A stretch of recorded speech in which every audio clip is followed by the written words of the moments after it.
नाम है देव जैन, कन्नौज से बजा रहे हैं। जोरदार हमारे भैया का सम्मान कीजिए भैया, श्री देव जैन कन्नौज।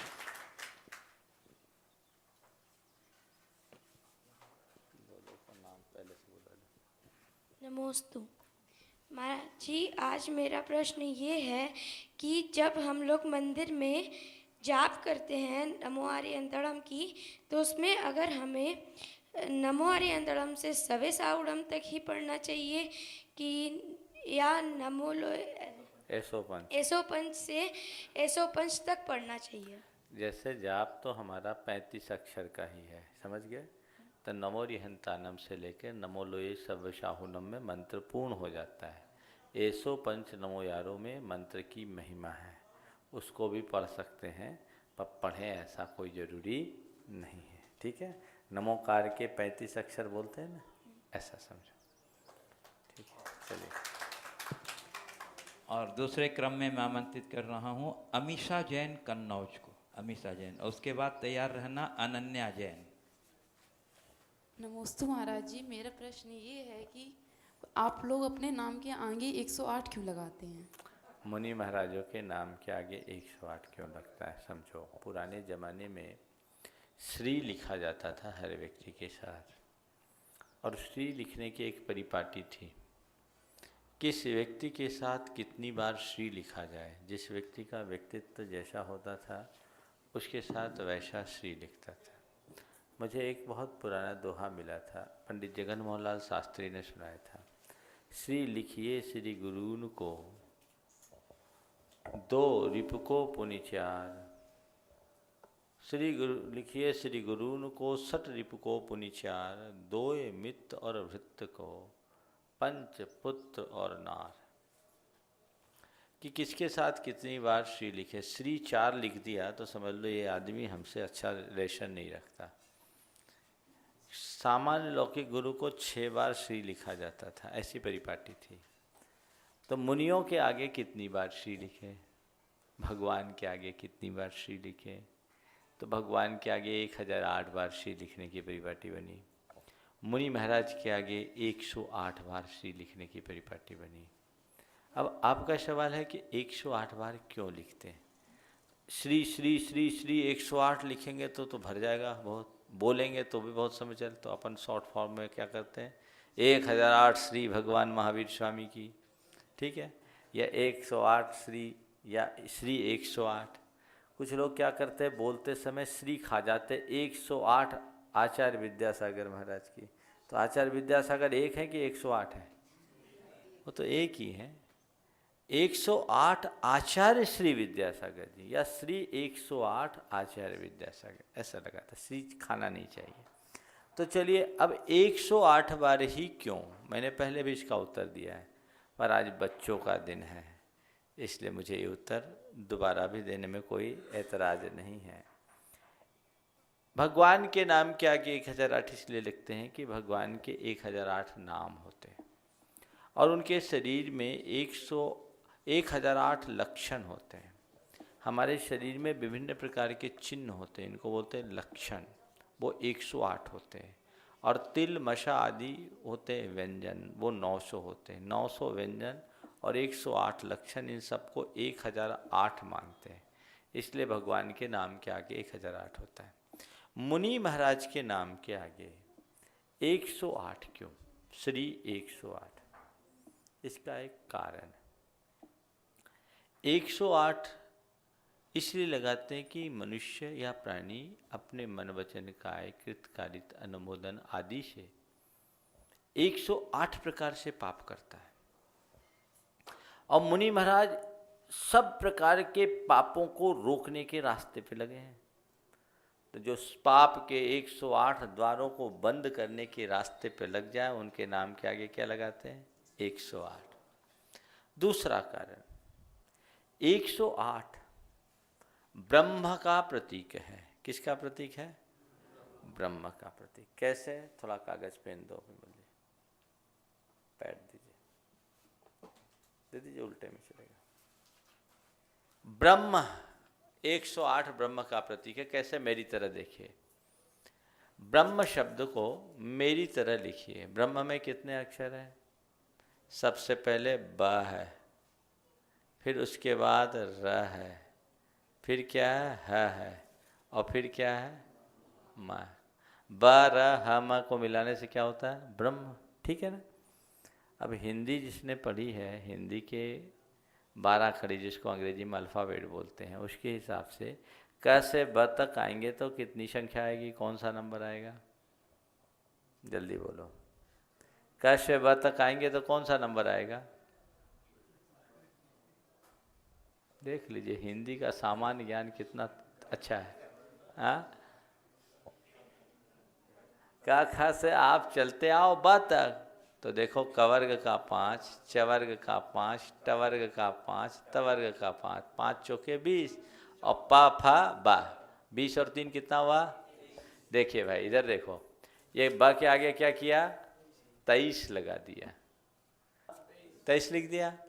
अब र है, र कितना हुआ, ब के बाद 23 है, भ 24, म 25, य र कितना हुआ 27। तो र के आगे हमने कितना लिख दिया, ये 27 हो गया। ठीक है। और फिर ह है, तो यह र 27 है, ल व श श ह कितना हो गया 27 में 6 जोड़ दिए तो कितना हो गया, कितना हो गया 33। और म कितना हुआ, ब 23 है तो भ 24, म 25 हो गया, तो ये हो गया 25। 23, 27, 33, 25 टोटल कितना हुआ, 23 और 27 कितना हुआ 50। उसके बाद 33 कितना 83, और उसमें 25 और जोड़ दिया तो कितना हो गया 100। कितना चाहिए था आपको, 108 चाहिए था। टोटल कितना हो गया 108 हो गया ना। तो ब्रह्म यानी 108, ब्रह्म यानी आत्मा। मुनि महाराज ब्रह्म आत्मा की उपासना करते हैं, इसलिए उनके नाम के आगे 108 लगा दिया जाता है। चलिए आगे। अनन्या जैन कन्नौज, और उसके बाद तैयार रहना लावण्या जैन। नमोस्तु महाराज जी। मेरा प्रश्न ये है कि मंदिर रोज क्यों जाना चाहिए। मंदिर रोज क्यों जाना चाहिए, बिल्कुल अच्छा प्रश्न पूछा आपने। ये देखिए, आप स्कूल रोज जाती हैं, संडे को छुट्टी मनाती है, खाना रोज खाती हैं, कभी कभी उपवास करती है क्या, हाँ अभी नहीं करती, मोक्ष सप्तमी का करती होगी। ठीक है ना। सुनो, मंदिर रोज इसलिए जाना चाहिए कि लोग रोज पाप करते हैं। आप लोग रोज स्नान करते हो ना, क्यों करते हो, कि रोज शरीर गंदा होता है, तो शरीर का गंदा हो जाए, पसीना में लथपथ हो जाए, तो कभी कभी 2 बार भी स्नान कर लेते हैं, और आज मौका मिल जाए तो तीसरी बार भी हो जाता होता है। तो कब करते हो स्नान, जब शरीर गंदा है ऐसा आभास होने लगता है। तो शरीर की गंदगी को दूर करने के लिए जैसे तुम लोग रोज स्नान करते हो, मन की गंदगी को दूर करने के लिए रोज भगवान के दर्शन करने जाना चाहिए। समझ गए। मन रोज गंदा होता है ना, छल कपट राग देश माया आचारी पाप होता है, उसको कहाँ साफ करोगे, भगवान के दर्शन में। चलो आ जाओ लावण्या जैन कन्नौज, उसके बाद तैयार रहना तनीषा जैन कन्नौज। नमस्ते महाराज जी। नमस्ते महाराज जी, मैं ये कहना चाहती हूँ कि छोटे बच्चे आहार क्यों नहीं दे सकते हैं। नहीं, छोटे बच्चे दे सकते हैं, बशर्ते उनके हाथ इतने ऊंचे हो जाए कि महाराज तक आए, लटक के तो देंगे नहीं। आहार जो होता है ना, सेल्फ डिपेंड होना चाहिए। समझ गई। कोई आपको गोद में ले और आप आहार दो तो मज़ा कैसे आएगा, अपने हाथ से आहार दो। इसलिए भगवान से प्रार्थना किया करो, हे भगवान मैं जल्दी बड़ी हो जाऊं और अपने हाथ से महाराज को आहार दूं। 8 साल की हो जाओगी तो दे लोगी। ठीक है। चलो नमस्ते। आओ तनीषा जैन, और उसके बाद तैयार रहना आयुषी जैन दिल्ली। नमस्ते महाराज जी, मेरा प्रश्न ये है, क्या भक्त भगवान बन सकता है। भक्त ही भगवान बनता है, भगवान थोड़ी भगवान बनेंगे। भक्त बनकर भगवान बना जाता है। समझ गए। जैसे बीज अंकुरित होकर के वृक्ष का रूप धारण करता है, कली फूल बनती है, वैसे ही भक्त भगवान बनता है। चलो नीरज जैन दिल्ली, आयुषी जैन दिल्ली। हाँ नमोस्तु महाराज जी। महाराज जी, आहारचर्या के टाइम अगर कोई छोटा बच्चा रोता है तो क्या तब भी अंतराय आती है। बालानम रोदनम स्वभाव है, बच्चों का रोना तो स्वभाव है। छोटा बच्चा और रोता है तो अंतराय नहीं होता, जब कोई दुखपूर्ण रुदन करता है, दुख में रोता है, तब अंतराय होता। कभी कभी तो खुशी के आंसू हो जाते हैं। एक बार किसी के यहाँ आचार्य महाराज के यहाँ अचानक हो गए, बहुत सालों बाद, खुशी से ऐसे हर साश्रु झरने लगे कि पूछो मत। तो खुशी के आंसू में लौटा नहीं जाता, समझ गए, दुख के आंसू में अंतराय होता है। नीरज जैन दिल्ली, और उसके बाद तैयार रहना कर्नल जैन कन्नौज। नमोस्तु महाराज श्री। इंद्र की 40 नील रानियां होती है, लेकिन सारी नील रानियां इंद्र से पहले मोक्ष क्यों जाती हैं? हमने सुना प्रवचन में क्योंकि शची इंद्री पहले भगवान के दर्शन करती है, बट उसे पहली इंद्रियानी करती है, बाकी सब भी इंद्र से पहले ही क्यों मोक्ष जाती है? ऐसा नियम नहीं है कि इंद्र की 40 नील रानियां सब इंद्र से पहले मोक्ष जाती। रानियां नहीं, इंद्रानियां होती। उसकी सच्ची इंद्र से पहले मोक्ष जाती है, उसकी आयु कम होती है, वो 5 पल की आयु वाली होती है अधिकतम, और इंद्र 2.5 सागर तक की आयु लेके होता है। 1 सागर में असंख्य पल हो जाते हैं। तो इंद्र की आयु लंबी होने के कारण उसे अपनी आयु भोगना पड़ता है, और उनकी जो देवियां हैं उनकी आयु अल्प होती है, वो धर्म को प्राप्त कर लेते हैं, मनुष्य बन करके जल्दी मोक्ष चले जाते। कर्नल जैन कन्नौज, और उसके बाद तैयार रहेंगे सम्यक जैन, सार्थक जैन मंडला। नमोस्तु गुरुदेव। मेरा प्रश्न है कि मानस्तंभ का क्या आशय है और इसको बनाना क्यों अनिवार्य होता है? मानस्तंभ का आशय है जो हमारे मान को स्तंभित कर दे उसको बोलते हैं मानस्तंभ। मान को रोक दे, जो हमारे मान को खंडित कर दे, उसका नाम है मानस्तंभ। भगवान के शमोशरण में कोई भी जाता है तो सबसे पहले उसकी दृष्टि मानस्तंभ पर पड़ती है, और मानस्तंभ को देखते ही उसका मान गलित हो जाता है, गल जाता है। तो मान मुक्त होने के बाद ही भगवान की सच्ची भक्ति की जा सकती है। इसलिए मानस्तंभ को बनाया जाता है ताकि व्यक्ति भगवान के चरणों में सरल बन करके जाए, अभिमानी बनकर नहीं। नमस्ते महाराज जी। मेरा प्रश्न ये है कि हमें अपने मन को एकाग्र कैसे रखना चाहिए? बहुत अच्छा प्रश्न किया है तुमने, और ये प्रश्न तुम्हारा नहीं, तुम जैसे सारे पढ़ने वाले बच्चों का है। मन को एकाग्र करने के लिए सबसे पहले मन को भटकाने वाले निमित्तों से बचना चाहिए। जिन कारणों से मन भटकता है उनसे पहले अपने आप को बचाओ। दूसरी बात, जब भी आप पढ़ने बैठो, अपनी टेबल उत्तर की तरफ मुंह करके उत्तर की दीवार के सामने अपनी टेबल रखो, गैप नहीं रखो, दीवार के पास अपनी टेबल रखो। प्रतिदिन प्रातःकाल उठ करके ओंकार की नाद और भ्रामरी प्राणायाम करो। इससे मन को एकाग्र भी कर सकते हो और अपनी मेमोरी पावर को स्ट्रॉन्ग कर सकते हो। और जब भी बैठने पढ़ने के लिए बैठो तो उस समय ये तय करके बैठो कि इतना मुझे करना ही है, और उस समय मन जब इधर उधर होने लगे तो अपने संकल्प को दोहराओ और मन को एडवाइस देना शुरू करो कि नहीं, ये काम तो मुझे करना ही है, इसके बाद मैं तुम्हारी बात सुनूंगा। तो उससे मन भटकता नहीं, मन एकाग्र हो जाता है। मन एकाग्र करने का ये बड़ा सरल तरीका है। सार्थक जैन, और उसके बाद तैयार रहना मोहित जैन कन्नौज। नमोस्तु महाराज जी। मेरा प्रश्न ये है कि छोटे बच्चे अभिषेक क्यों नहीं कर सकते? छोटे बच्चे जब 8 साल के होते हैं तो भगवान का अभिषेक कर सकते हैं। छोटे बच्चे में जब विवेक नहीं, अभिषेक करेगा तो भगवान की अभिनय कर देगा, भगवान गिर जाएंगे तो पाप लगेगा ना। और फिर कई बच्चे होते हैं जिनको ध्यान ही नहीं रहता, नाक में उंगली डाल रहे हैं, मुंह में उंगली डाल रहे हैं, और फिर भगवान का अभिषेक करेंगे तो गड़बड़ हो जाएगा ना। तो इसलिए 8 साल में बच्चे समझदार हो जाते हैं और उनको अपने आत्मा के कल्याण अकल्याण का भान हो जाता है। इसलिए 8 साल के पहले न वो आहार देते हैं न अभिषेक करते हैं, पर अभिषेक देख सकते हैं। ठीक है, चलो। जैन, जो हमारे बड़े मंटू, जो इस पूरी अहिंसा पद यात्रा के एक संगपति का दायित्व निभा रहे हैं, उनके होनहार पुत्र हैं, एक बार जो उनका अभिनंदन कर दीजिए जोरदार करके। नमोस्तु महाराज जी। महाराज जी, मेरा प्रश्न ये है, क्या चौके में मोबाइल वगैरह अलाउड है? चौके में मोबाइल क्या करेगा, बात करोगे या हार दोगे? क्योंकि आज भी मैंने देखा था कोई मोबाइल लेके आया नहीं, हम लोग दिख जाता है तो हम लोग बाहर कर देते हैं। चौके में मोबाइल यूज नहीं करना चाहिए। देखिए एक बात मैं बताता हूँ, मोबाइल को आप शुद्ध मत मानिए, मोबाइल अशुद्ध है। क्योंकि मोबाइल में आप सब प्रकार के हाथ लगाते हैं, कभी कभी लोग मुंह पे भी मोबाइल लगा लेते हैं, आपकी थूक भी मोबाइल में जाती है, नेगेटिव एनर्जी का फ्लो मोबाइल से होता है। तो मोबाइल का चौके में प्रयोग नहीं करना चाहिए। यदि कदाचित मोबाइल छूते तो तुरंत हाथ धोना चाहिए। मोबाइल छूने के बाद तो शास्त्र भी नहीं छूना चाहिए, बिना हाथ धोए। इतना अगर आप ध्यान रखेंगे तभी आपकी शुद्धि होगी। कई लोग चौके में फ़ोटो खींचने के लिए मोबाइल यूज करते हैं, मेरा ध्यान चला जाता, मैं तो उसको बोल देता अब हो गया आहार तुम्हारा, अब तुम बाहर रहो, अब फ़ोटो ही खींचो, आहार मत दो। विवेक रखना चाहिए। पूज्य गुरुदेव, बच्चों के कुछ ऑनलाइन क्वेश्चन आए हैं, परंतु मैं देख रहा हूं कि काफ़ी श्रद्धालु भी यहाँ उपस्थित हैं।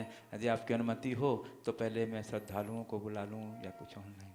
जैसा करें। चलिए, तो मैं जो यहाँ उपस्थित श्रद्धालु हैं उनको बुला लेता हूँ। बच्चों के ऑनलाइन क्वेश्चन बाद में पूछ लूँगा। बंधुओं, जैसा कि आपको पता है कि इस अहिंसा पद यात्रा का संयोजन चिंतामणि सवाई लाल परिवार कन्नौज मुंबई और दिगंबर जैन समाज कन्नौज के सौजन्य से हो रहा है। मैं उस चिंतामणि सवाई लाल परिवार की श्रीमती पद्मा जैन को आज आमंत्रित कर रहा हूं प्रश्न के लिए, जो अतिथि स्वामी भागवत में बहुत ही समर्पण भाव के साथ योगदान दे रही हैं। एक बार जोरदार करते ध्वनि सेवन करने के लिए। नमस्ते महाराज जी,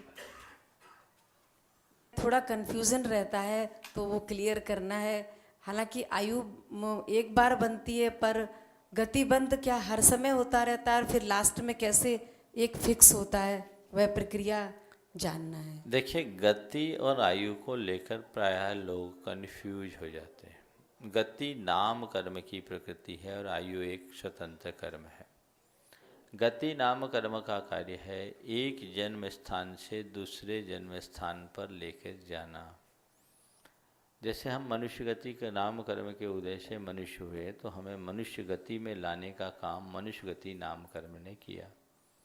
आयु कर्म का काम है एक पर्याय विशेष में जीव को रोके रखना। आज हम मनुष्य बने हुए हैं तो तब तक मनुष्य पर्याय में टिके रहेंगे जब तक मनुष्य आयु है।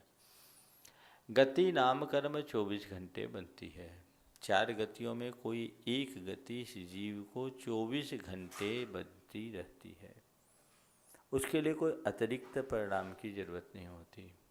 लेकिन आयु कर्म का बंध एक जीव को एक काल में एक ही आयु बंधती है और एक जीवन में एक ही आयु बंधती। वो आयु हर समय नहीं बंधती।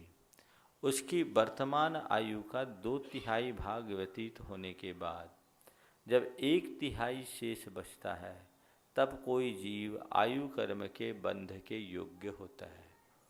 जैसे किसी की 81 वर्ष की आयु है तो 81 को 54 वर्ष की आयु तक उसकी आयु नहीं बंधेगी। 27 वर्ष जब उसकी आयु शेष बचेगी तब वो आयु कर्म के बांधने के योग्य होगा। पर उस समय भी वो बांधे ऐसा कोई अनिवार्य नहीं है। 27 वर्ष आयु शेष रहने में, यानी 54 वर्ष की उम्र में उसकी आयु बंधी तो ठीक, अगर वहाँ नहीं बंधी तो 54 वर्ष के बाद उसकी बची 27 वर्ष का 2/3 निकाल दीजिए, यानी 18 साल और निकाल दीजिए। 72 साल की उम्र में वो दूसरी बार आयु बांधेगा। अगर वहाँ भी नहीं बंधी तब उसकी आयु 9 साल की बची, उसमें से 6 साल और निकाल दीजिए। 78 साल की उम्र में वो तीसरी बार आयु बांधने के लायक होगा। यदि वहाँ भी नहीं बंधी तब उसकी आयु 3 साल की बची, उसमें से 2/3 में 2 साल निकाल दीजिए। 80 साल की उम्र में वो चौथी बार आयु बांधने के योग होगा। अब 80 साल की उम्र में भी नहीं बांधा तब उसकी 12 महीने की आयु बची, तो 8 महीना निकाल दीजिए 2/3 के हिसाब से। 80 साल 8 माह की उम्र में वो 5वीं बार आयु बांधने के योग होगा। और 8 माह 80 वर्ष 8 माह की उम्र में भी बांधने योग्य न हुआ तब उसकी आयु 120 वर्ष की बची, 120 दिन की बची, उसमें 80 दिन निकाल दीजिए तो 80 वर्ष 10 माह और 20 दिन की उम्र में वो 6वीं बार आयु बांधने के योग होगा। फिर अब उसकी आयु कितने दिन की बची? 40 दिन की। तो 40 दिन का आप 2/3 निकाल दीजिए, कितना जाएगा? 27 दिन के करीब जाएगा। हाँ, 13 दिन 8 घंटे की उसकी आयु शेष बचेगी। उतने में वो आयु बंध की योग होगा। लास्ट में 4 घंटे कुछ मिनट उसके बचते हैं, तो उतने में वो आयु बंध के योग्य होगा। 4 दिन कुछ घंटे बचते हैं, तो ये कैलकुलेशन निकाल लेना। 8 मौके एक जीव को आयु कर्म के बंध के योग्य मिलते हैं। इस अवधि में आयु का बंध हो गया तो ठीक, नहीं तो मृत्यु के कुछ क्षण पूर्व आयु बांधता है। आयु जो बंध जाती उसे ही भोगना पड़ता है, लेकिन गति कोई भी बंध सकती है। गति वो उदय में आती है जैसी आयु होती। गति में परिवर्तन संभव है, आयु में परिवर्तन संभव नहीं।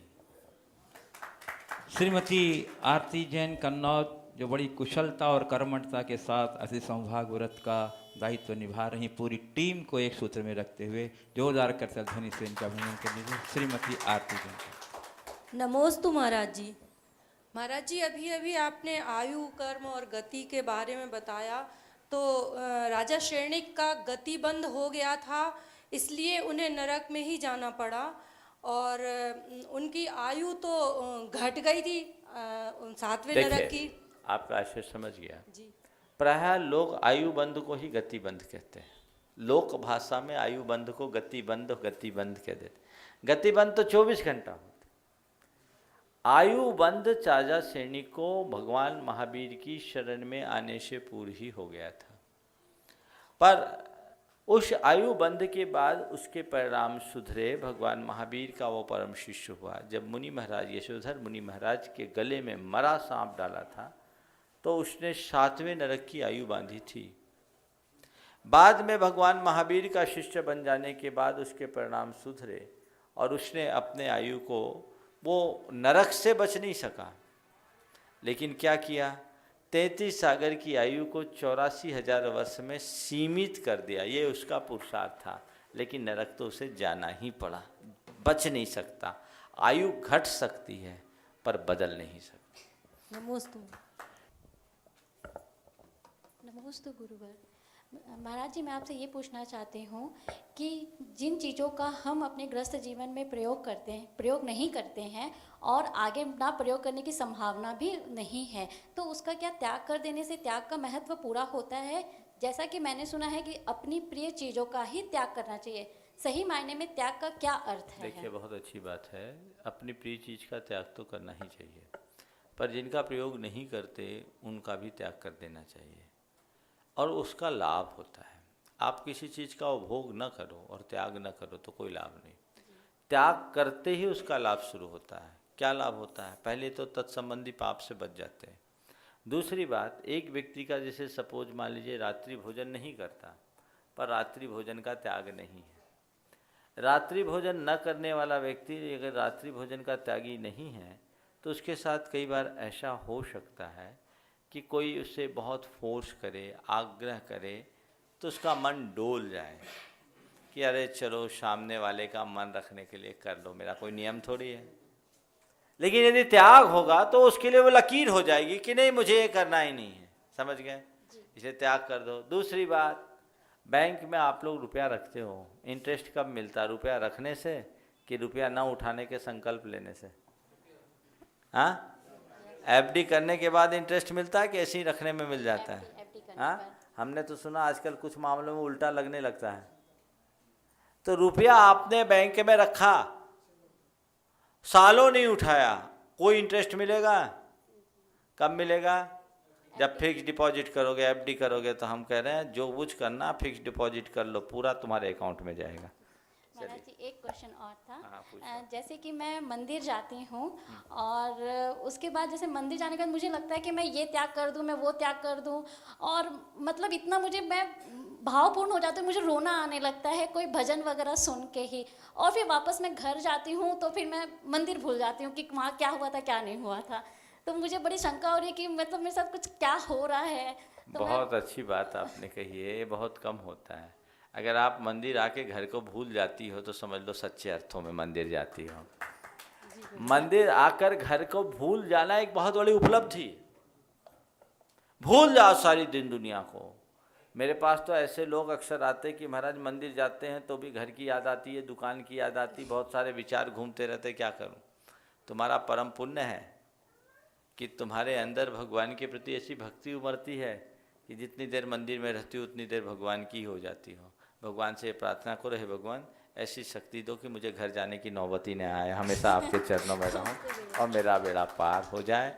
घर जाओ तो भी भगवान को याद करो, लेकिन मंदिर में रहो तो भगवान को कभी याद न करो। भक्ति का यही एक रूप है जिसमें हमारी लीनता बढ़े, भाव विशुद्धि बढ़े। श्रीमती सोनी जैन, कन्नौज।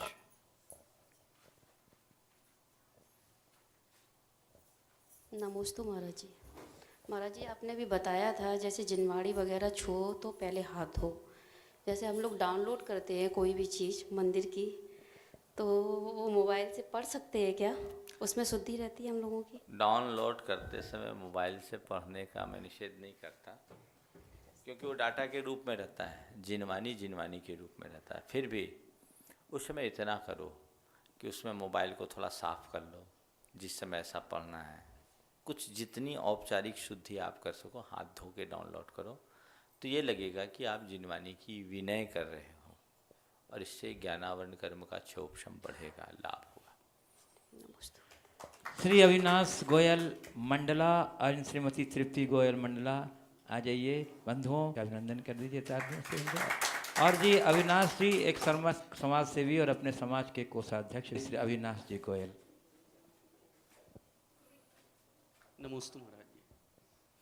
महाराज जी, मेरा एक ये पूछना है कि जो मंदिर जी में दान पे, गुल्लक पे जो राशि आती है, उसका क्या सामाजिक कार्यों में उपयोग उचित है?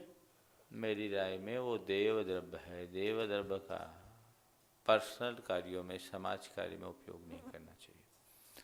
उसका देव शास्त्र, गुरु और जीव कल्याण के अलावा अन्य किसी कार्य में उपयोग नहीं करना चाहिए। कई बार ऐसा होता है कि बहुत सारे सामाजिक कार्य में उस राशि को लगा दी जाती है। इसके पीछे व्यवस्थापकों का ये तर्क रहता है कि हम कहाँ से लाएं, और तुरंत व्यवस्था हो जाती है। मेरी राय में, मैंने पहले भी कहा था कि समाज में चूँकि खर्च बहुत प्रकार के होते हैं, ऐसी व्यवस्था भी समाज को करनी पड़ती है। तो मंदिर में एक गुल्लक अलग रखें और उसमें लिख दे धर्म प्रभावना। और धर्म प्रभावना मद में आई हुई राशि का आप चाहे जो उपयोग करें, लेकिन मंदिर के देव द्रव्य की राशि से धर्मशाला बनाना भी मेरी दृष्टि में पाप का कारण है। ऐसा नहीं करना चाहिए। आप अपने मंदिर में लगाओ, जीव कल्याण में लगाओ, अथवा वहाँ अपने पैसे को लगा दो जिस मंदिर में भगवान की सेवा पूजा की पर्याप्त व्यवस्था नहीं, रख रखाव नहीं। उस पैसे का लोभ न करो। वो देव द्रव्य है। देव द्रव्य का निजी कार्य में उपभोग करना घोर पाप का कारण है। इसमें बहुत अहित होता है, ऐसा नहीं करना चाहिए। नमस्ते। श्रीमती तृप्ति गोयल मंडला। नमस्ते महाराज जी। मेरा प्रश्न है कि जब भी मेरे नगर में कोई भी पंडित जी या भैया जी या फिर मुनिश्री आते हैं, तो समाज की लेडीज़ बोलती हैं मेरा बच्चा पढ़ता नहीं है, मेरा बच्चा उधम करता है, तो आप कुछ दीजिए। तो रक्षा सूत्र देते हैं, पैंडल देते हैं भगवान का, तो ये पहनाना उचित है क्या? ये बताओ, रक्षा सूत्र पहनाने वाले बच्चे उधम नहीं करते क्या? सब पढ़ने लगते हैं। अगर ये प्रूव कर दो तो मैं बांधना शुरू कर दूंगा। वो मुझे नहीं मालूम, लेकिन हमारे यहाँ ये सब चीज़ें मेरी समझ में नहीं आता। हम तो कभी किसी को ऐसे नहीं बांधते। आज एक बच्चा मेरे पास आया, बोला महाराज कोई कलावा अलावा बांध दीजिए ना, कोई निशानी तो दीजिए ना। बोले कौन सा बंधाओ? मैं ऐसा कलावा नहीं बांधता जो थोड़े दिन में गंदी हो जाए या खुल जाए। मैं ऐसा कलावा बांधता हूँ जो जन्म जन्मांतरों तक तुमसे बंधी रहे, जो कभी खुल ना पाए। वो है सत संकल्प का कलावा, वो है धर्म की सच्ची श्रद्धा का कलावा, जो तुम्हें अंतरंग से बांधे। मुनि महाराज से ये सब चीज़ें क्या बंधना? आजकल ये फैशन हो गया। ऐसा कुछ नहीं कि एक धागा बांध दिया तो तुम्हारा पाप पुण्य में परिवर्तित हो गया। यदि ऐसे कर्म कांडों से परिवर्तन होता तो दुनिया आज तक बदल चुकी होती। कोई भी व्यक्ति ये प्रूव कर दे कि जिस व्यक्ति के हाथ में कलावा होता है उसका कभी एक्सीडेंट नहीं होता, जिस बच्चे के हाथ में कलावा बांध दिया जाता है वो बहुत चंचल नहीं होता, ये प्रूव कर दे, मैं आगम को एक तरफ रखूँगा, पहला समर्थन मैं करूँगा, लेकिन बिना तथ्य के नहीं। श्री दिनेश जैन जयपुर और श्रीमती कांता जैन दिल्ली तैयार रहेंगे। आइए श्री दिनेश जी जैन जयपुर और श्री। नमस्ते महाराज जी। महाराज जी, मेरा प्रश्न ये है कि अपन अदर कास्ट को जैसे मंदिर जी ले जाते हैं और वहाँ पे नियम दिलवाते हैं, और वो नियम माने या नहीं माने तो अपन को दोष लगता है उसका? आप नियम दिलवा रहे हो कि तुलवा रहे हो? आप अगर किसी को नियम दिलवा रहे हो तो इसलिए दिलवा रहे हो कि इसका नियम मिट जाए, तो नियम इसका भला हो जाए, अच्छे भाव से दिलवा रहे तो आपको दोष नहीं लगेगा। लेकिन जिसके बारे में आपको भली प्रकार से पता है कि ये नियम लेने के बाद तोड़ेगा ही, उसको नियम मत दिलवा। जो नियम ले करके निभाए उसको दिलवाने में कोई बाधा नहीं है। जितने दिन पालेगा उतने दिन तो बचेगा। चलिए। जैन दिल्ली, और उसके बाद तैयार रहेंगे श्री राजकुमार जी को। नमस्ते गुरुवर। गुरुवर जी, मेरा ये प्रश्न है, जब हनुमंत भगवान समावसर में विराजमान होते हैं और समोषण को छोड़ के योग निरोध में बैठते हैं, अधर विराजमान होते हैं, क्या अन्य केवली भी अधर विराजमान होते हैं? हाँ, सभी केवली केवल ज्ञान के उपरांत अधर में ही रहते हैं। केवल ज्ञान का एक प्रभाव होता है कि वे 5000 धनुष ऊपर हो जाते हैं। श्री राजकुमार जी कोटा, और उसके बाद तैयार रहेंगे सीलचंद जी कानपुर। अनंत सुख क्या होता है और इसकी कल्पना हम कैसे कर सकते हैं? अनंत सुख जिस सुख का कभी अंत ना हो, जिसकी कोई सीमा ना हो, जिसका कोई और छोर ना हो, वो अनंत सुख है। अब इसकी कल्पना कैसे कर सकते हैं? तो हमारे पास जो भी सुख है वो ससीम है। हमारा सुख थोड़ी देर बाद दुख में विलीन हो जाता है। हमारा सुख ज़्यादा लंबे समय तक नहीं चलता। तो ये हमारा सुख शांत है, सीमित है और बाह्य पदार्थों पर अवलंबित है। कल्पना करो जहाँ केवल सुख ही सुख हो, जिसका कोई अंत ना हो, वो अनंत सुख है। अब इसे कैसे कल्पना मिले? जैसे सागर का और छोर नहीं दिखाता, ऐसे सुख की कल्पना जहाँ न संकल्प हो न विकल्प हो, जहाँ न अच्छा हो न बुरा हो, जहाँ न इष्ट हो न अनिष्ट हो, बस स्वस्थ भाव जहाँ हो, उस सुख का नाम अनंत सुख है, जिसे अनुभव ही किया जा सकता, बताया नहीं जा सकता। श्री सीलचंद जी जैन कानपुर। जी नमोस्तु। आज मेरा प्रश्न है कि मैंने जैन दर्शन गणित में 4 अनुयोग का अध्ययन किया थोड़ा। उसमें ये था कि मोक्ष अष्टमी के दिन भगवान के मोक्ष में कल्याण पर लाड़ू नहीं चढ़ना चाहिए, गोला या कोई बादाम ऐसी पूजा। कहाँ पढ़ लिया? ये जैन सिद्धांत को था। कौन जैन सिद्धांत कोश में? नहीं, जैन दर्शन गणित। जैन दर्शन गणित किसी का मन गणित ग्रंथ है, किसी आचार्य प्रणीत ग्रंथ है क्या? नहीं, आचार्य ग्रंथ नहीं। तो ऐसी बातों को मत पढ़ो। चलो। गुरुवर कि हम बच्चे इंग्लिश मीडियम से पढ़ रहे हैं, हम लोगों के लिए इंग्लिश में जैन धर्म की कोई पुस्तकें नहीं मिलती हैं। गुरुवर कृपया हम बच्चों के लिए आप एक इंग्लिश की पुस्तक तैयार कर दें तो बड़ी कृपा होगी। बहुत सारी पुस्तकें इंग्लिश में तैयार हुई है। भारत से बाहर बच्चों की पाठशाला चलती है, अंग्रेजी भाषा में उन्हें पढ़ाया जाता है। नेट पे सर्च करो, बहुत सारी पुस्तकें हैं और उनका लाभ मिलेगा। जहाँ तक मेरे लिखने की बात है तो अभी हिंदी में ही लिख गई वही बहुत है, उसका अंग्रेजी में लोग अंग्रेजीकरण कर रहे हैं, हो सकता है जल्दी प्रकाश में आए। अदिति जैन मुंबई से पूछ रही हैं कि आजकल की मम्मियां स्वयं तो टीवी सीरियल खूब मन लगा कर देखती हैं और हम बच्चों को टीवी देखने, मोबाइल पर गेम खेलने को मना करती हैं। क्या हम बच्चों के साथ अन्याय नहीं है? सर्वथा अन्याय है और ऐसी मम्मी अपने बच्चों को कभी नहीं सुधार सकती। अगर आपको अपने बच्चों का हित चाहिए तो आपको खुद त्याग करना पड़ेगा। मेरे संपर्क में एक ऐसा कपल है जिनने अपने घर में टीवी नहीं लगाया। मैंने पूछा क्यों? बोले महाराज टीवी लगाएंगे, हम लोग देखेंगे और हम बच्चों को मना करेंगे, तो ये कहाँ तक उचित होगा। इसलिए बच्चों के निर्मल भविष्य को बनाए रखने के लिए हम चाहते हैं हमारे बच्चे जब तक 14 साल के ना हो जाए तब तक अपने घर में हम टीवी नहीं लाएंगे। बच्चों के लिए त्याग कर रहे हैं। जो माँ बाप अपने बच्चों के लिए ऐसा त्याग करेंगे उनके बच्चे ज़रूर संस्कारवान बनेंगे। तो ये करना चाहिए। जो हम बच्चों से अपेक्षा रखते हैं पहले स्वयं के जीवन में उसे चरितार्थ करना जरूरी है। पूज्य गुरुदेव शैली लोहाड़िया इंदौर से पूछ रही है कि जैन धर्म में दूसरों के दिल को दुख देना पाप कहा गया है, तो मम्मी जब मुझे मारती है तो मुझे दुख होता है, तो मम्मी को पाप लगेगा क्या? मम्मी मारती है, मम्मी को दुख लगता है। अगर मम्मी को पाप लगेगा तो मम्मी भी दुखी होकर मारती है। जब आप मम्मी को तंग करती हो, मम्मी दुखी होती है तो मम्मी मारती है। तो जब आप मम्मी को दुखी करते हो आपको भी पाप लगेगा।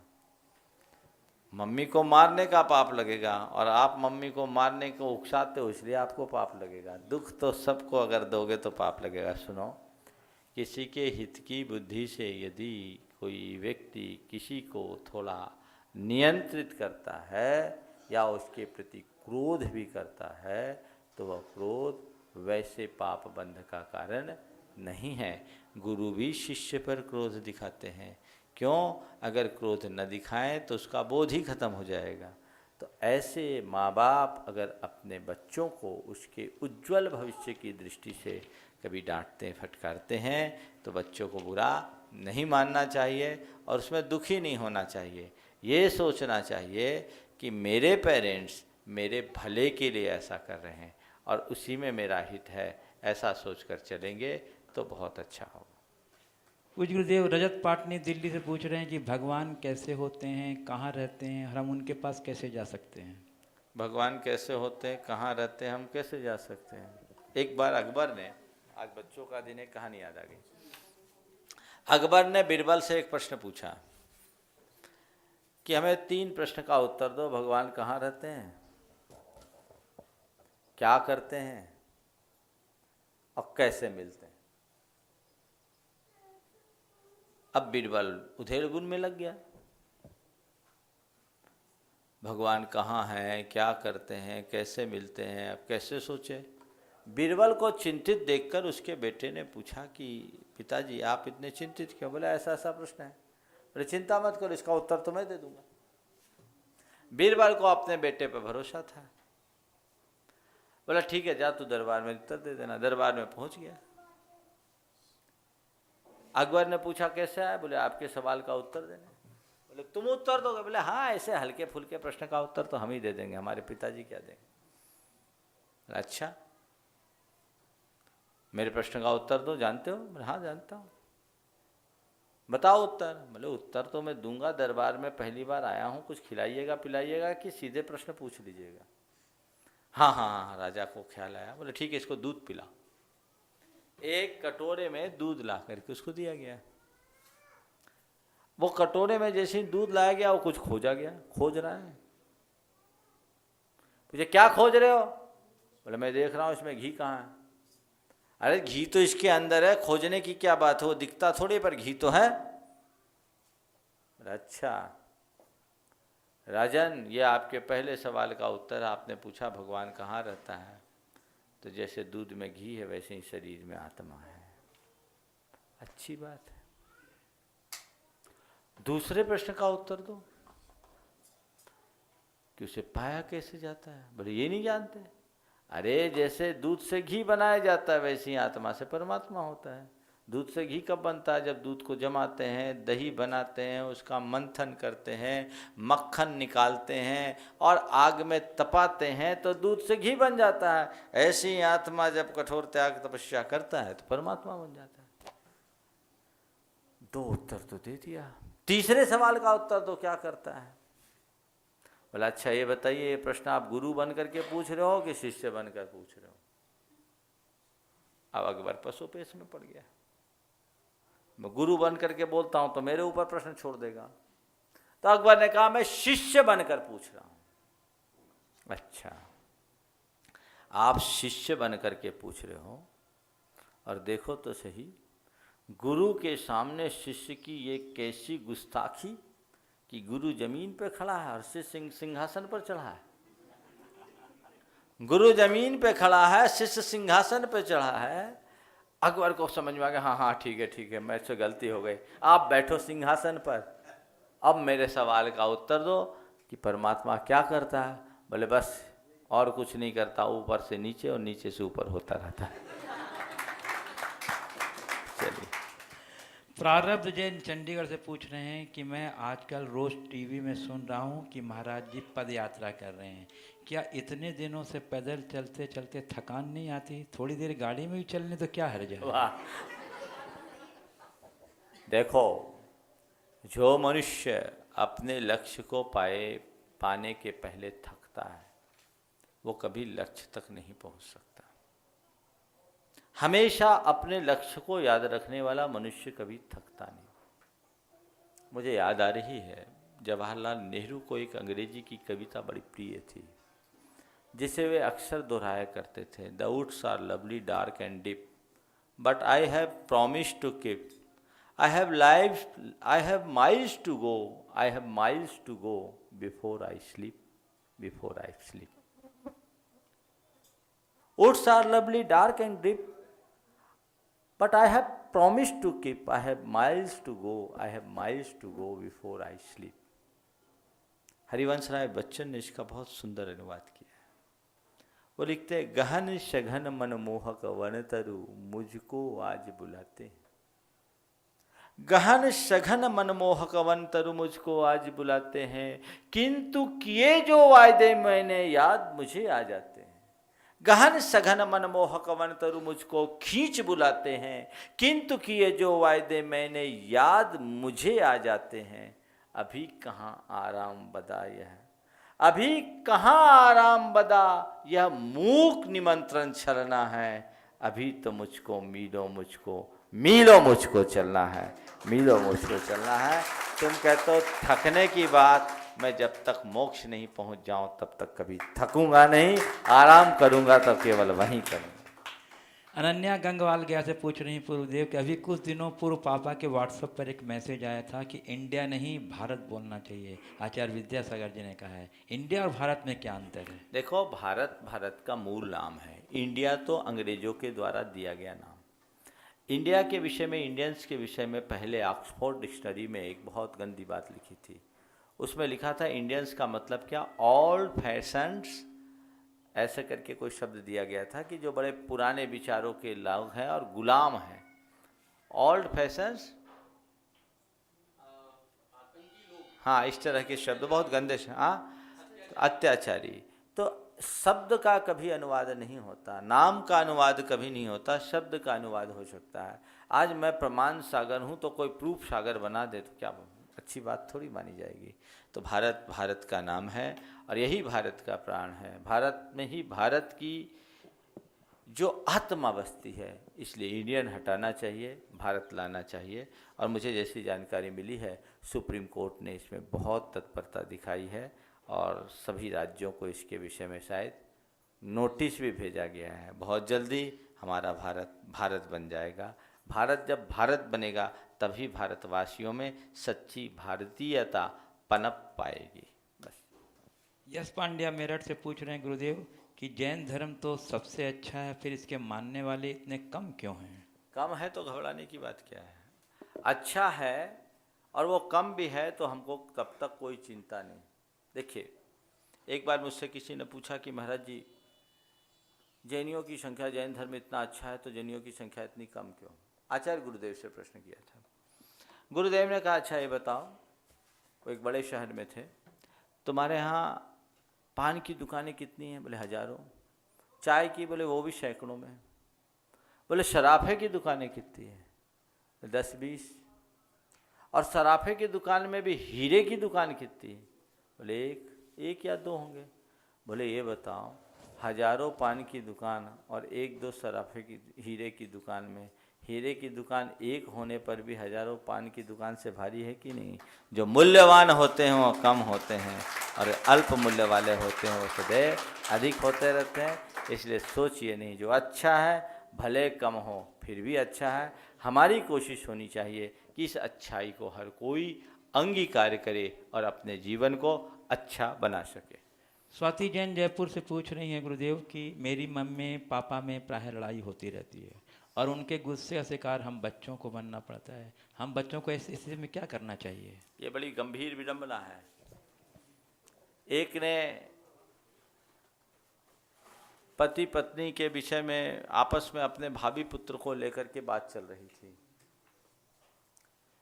कि बेटे को, हमने अपना पुत्र है, बेटा था, उसके बेटे के भविष्य को लेकर के बात चल रही थी। पति कह रहा था कि मैं अपने बेटे को डॉक्टर बनाऊंगा, पत्नी कह रही थी वैज्ञानिक बनाऊंगी। दोनों में बातचीत चल रही थी। बेटा बहुत देर तक सुन रहा था। 4 साल का बच्चा माँ बाप की बात सुनते सुनते कहा कि पापा मम्मी आप लोग मत झगड़ो। बोले क्यों? बोले मैं वकील बनूंगा।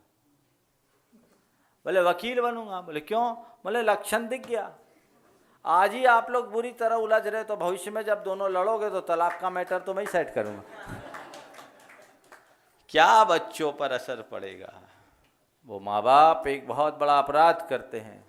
जो अपने संतान के समक्ष दायित्वहीन व्यवहार करते हैं, उन्हें चाहिए कि कम से कम अपने बच्चों के भविष्य को ध्यान में रखते हुए बच्चों का लाज रखें, उनके सामने तो इस तरह से न उलझे, अपने आप पर नियंत्रण करें, अन्यथा वो एक बहुत गलत पीढ़ी को जन्म देने का पाप भोगेंगे। एक 6 साल की बड़ी छोटी बच्ची पिंकी गुवाहाटी से पूछ रही है गुरुदेव कि मम्मी